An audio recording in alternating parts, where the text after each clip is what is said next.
The unsuccessful people would like to believe that those who are successful actually are no better than themselves to make them feel better. Hence, they create illusions like, wealth is the root of all evil, successful people are lonely, successful people are unhappy, successful people don't have a good family life. They discuss such issues among the other unsuccessful people, and they confuse the successful people with rich, arrogant jerks whom they see at the weekends at the mall, who are also a small part of the actually successful people in the world.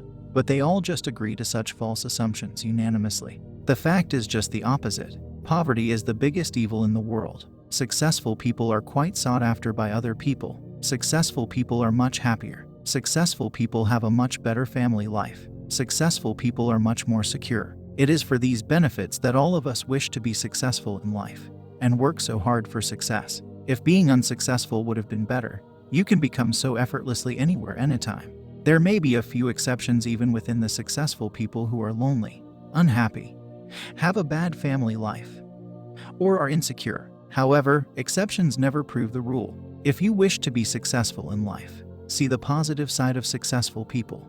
Only if you are successful in getting what you aspire, you can discover happiness and joy in your life. Success and solitude. To spend alone time means being in solitude, being only in your own company by choice, without any force from other people or circumstances. Without great solitude, no serious work is possible, are the words of wisdom by the great painter, Pablo Picasso. As you know that to successful people, serious work matters. And serious work without solitude is not possible, as is rightly said by Picasso. To do serious work, you need to know yourself well and the purpose of doing the work in which you are already successful, or aspire to be successful. In fact, being in solitude gives you space away from people, lets you connect well with yourself, and knows your strengths and purpose in life. This is essential to be successful. Secondly, to do good work you need to concentrate and focus. Being in solitude helps to improve your focus and concentration. It goes without saying that when you intend to do good work you want to avoid distractions, and solitude saves you from such distractions. Moreover, when you are comfortable in your own company you don't fear loneliness. In turn, you become self-sufficient and less dependent on others. In short, being in solitude helps in rejuvenating your mind and soul, and in turn your physical body. The loneliness most people are experiencing is a side effect of ambition, not of success. If I am not mistaken, you have tasted the pride after validation by others, the lust for striving, and the desire for the bliss you are imagining yourself to feel as a consequence of your success. Those are three feelings you know from experience: pride, lust, and desire. And one feeling you don't know and haven't experienced: the bliss of success or glory. Glory is an absolute fear killer, a killer of sense of time and of thoughts about the future, and a killer of loneliness. In other words, you wouldn't be afraid of being lonely in the future because of your future success.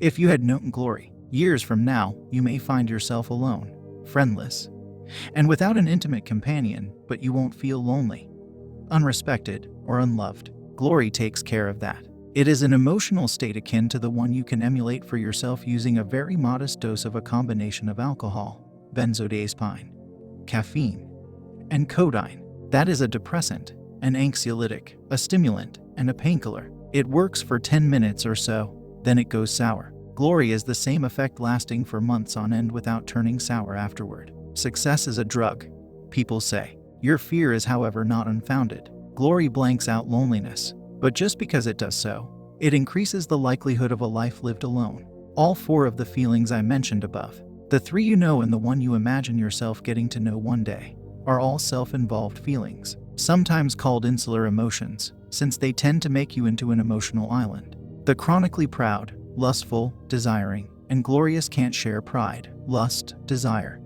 and glory with others. Others can choose to share in these feelings with you, but they won't feel what you feel.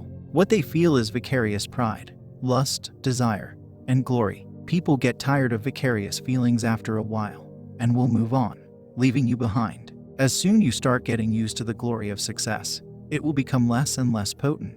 Fears intensify, your sense of time restores itself, bringing thoughts of mortality, and loneliness will seep in. Maybe no earlier than 20 years after graduation, though, much later than you anticipated it to set in. It is your choice. You call it commitment. I call it ambition. It is not quite the same thing, in my experience. Ambition is a special kind of commitment. It is both selfish and egocentric.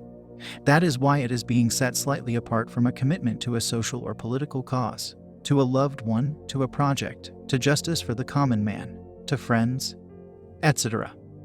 It all has to do with other people, except for ambition, which has only to do with you. You are applying yourself to the fullest, in college, but applying oneself to X and committing oneself to Y isn't the same thing either. You apply yourself to a task, not to other people, and not to a goal projected in the future. All these words are only synonyms in dictionaries, not in real life. I hope you don't mind my insistence on semantics here. I thought since you are in law, you might find it useful. The feelings you know and that drive you towards success aren't reliable foreshadowings of what you will feel once you have achieved success. Glory, pride, lust, and desire, even rolled into a ball, don't come even near to the high of glory that awaits you. You have no idea. On the other hand, your premonitions of future loneliness seem eerily familiar to me. Your continued success won't cause loneliness directly, but the gradual depletion of your blanket of glory will, but over a much longer period of time than you have anticipated. That is when being alone led to being lonely, and a life of success. And when not alone leading to a successful life.